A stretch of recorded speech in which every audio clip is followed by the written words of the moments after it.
Hi folks, let's pick up in our reading in John chapter 19. We're carrying on and we're very much now getting to the cross of Jesus. So John chapter 19 verse 16b, if you like. It's probably entitled The Crucifixion of Jesus. So the soldiers took charge of Jesus. Carrying his own cross, he went out to the place of the skull, which in Aramaic is called Golgotha. There they crucified him, and with two others, one on each side, and Jesus in the middle. Pilate had a notice prepared and fastened to the cross. It read, "Jesus of Nazareth, the King of the Jews." Many of the Jews read this sign, for the place where Jesus was crucified was near the city, and the sign was written in Aramaic, Latin, and Greek. The chief priests of the Jews protested to Pilate, "Do not write the King of the Jews, but that this man claimed to be the King of the Jews." Pilate answered, "What I have written, I have written." When the soldiers crucified Jesus, they took his clothes, dividing them into 4 shares, one for each of them, with the undergarment remaining. This garment was seamless, woven in one piece from top to bottom. "Let's not tear it," they said to one another. "Let's decide by lot who will get it." This happened that the scripture might be fulfilled that said, "They divided my clothes among them and cast lots for my garment."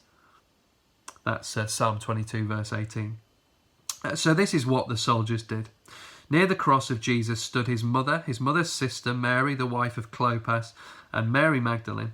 When Jesus saw his mother there, and the disciple whom he loved standing nearby, he said to her, "Woman, here is your son." And to the disciple, "Here is your mother." From that time on, this disciple took her into his own home. At the heart of our capital city is a station called King's Cross. Not at the moment, but normally a hub of activity and people. It's the heart of the big city. And at the heart of our faith is a king on a cross. That is the core of what we believe, isn't it? It's why the cross is the symbol of Christianity.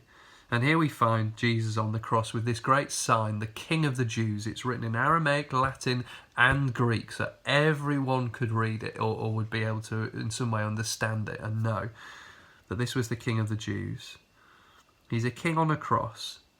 And notice that he's a king on a cross who cares, just that little bit at the end there, the way that he hands his mum over to John and John over to his mum. "Here is your son. Here is your mother. Take care of each other." He's on the cross sorting out our salvation, but he's also arranging for the care of his own friend and his own mum. He's a king on a cross who cares.